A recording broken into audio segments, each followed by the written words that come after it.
ബേസിൽ ജോസഫും ധ്യാന ശ്രീനിവാസനും മലയാളികളുടെ പ്രിയപ്പെട്ട താരങ്ങളാണ്. ഇരുവരും വർഷങ്ങൾക്ക് ശേഷം എന്ന സിനിമയുടെ പ്രചാരണാർത്ഥം ഒന്നിച്ച് അഭിമുഖങ്ങളിൽ പ്രത്യക്ഷപ്പെട്ടിരുന്നു. ഇതിനുശേഷം ബേസിലിന്റെ ജീവിതത്തിൽ വന്ന രസകരമായ ഒരു മാറ്റത്തെക്കുറിച്ച് തുറന്നു പറയുകയാണ് ധ്യാന ശ്രീനിവാസന്. ഞാൻ അവനെ വേറൊരു കാര്യത്തിന് വേണ്ടി വിളിച്ചതായിരുന്നു. അന്ന് സിനിമ ഇറങ്ങിയിട്ടേയുള്ളൂ. ആ കോള് വിളിക്കുന്നതിന്റെ തൊട്ടുമുമ്പാണ് പടം ഹിറ്റാണെന്ന് കാര്യം അറിയുന്നത്. എനിക്ക് വിളിക്കേണ്ട കാര്യവുമുണ്ട്. ഇവന്റെ അഹങ്കാരം കേൾക്കേണ്ടിയും വരും എന്ന ഉറച്ച വിശ്വാസത്തോടെയാണ് വിളിച്ചത്. ഫോൺ എടുത്തപ്പോൾ തന്നെ അവന്റെ ചിരിയായിരുന്നു ഞാൻ കേട്ടത്. അവിടെ നിൽക്കട്ടെ, ഞാൻ വിളിച്ചത് വേറൊരു കാര്യത്തിനാണെന്ന് പറഞ്ഞ ആ കാര്യം പറഞ്ഞു. വെക്കുന്നതിന് മുമ്പ് നിന്റെ സന്തോഷത്തിൽ ഞാനും പങ്കുചേരുന്നു എന്ന് പറഞ്ഞു. ചിരി. ഇതൊക്കെ തമാശയിൽ പറയുന്ന കാര്യങ്ങളാണ്. അവന് എന്റെ സുഹൃത്താണ്. അവന്റെ സിനിമ ഓടുക എന്നത് എന്റെ സന്തോഷമാണ്.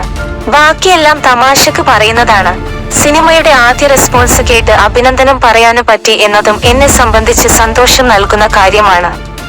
മുൻപൊക്കെ ബേസിലിനെ ആരെങ്കിലും കണ്ടാൽ അവൻ അഭിനയിച്ച സിനിമകളിലെ കഥാപാത്രത്തെ കുറിച്ചായിരുന്നു പറയാറ്. ഞാനുമായി ഒരു അഭിമുഖത്തിൽ ഇരുന്ന ശേഷം അടുത്ത അഭിമുഖത്തില് നമുക്ക് പൊളിക്കണം എന്നൊക്കെയാണ് ഇപ്പോൾ അവനോട് പറയാറ്.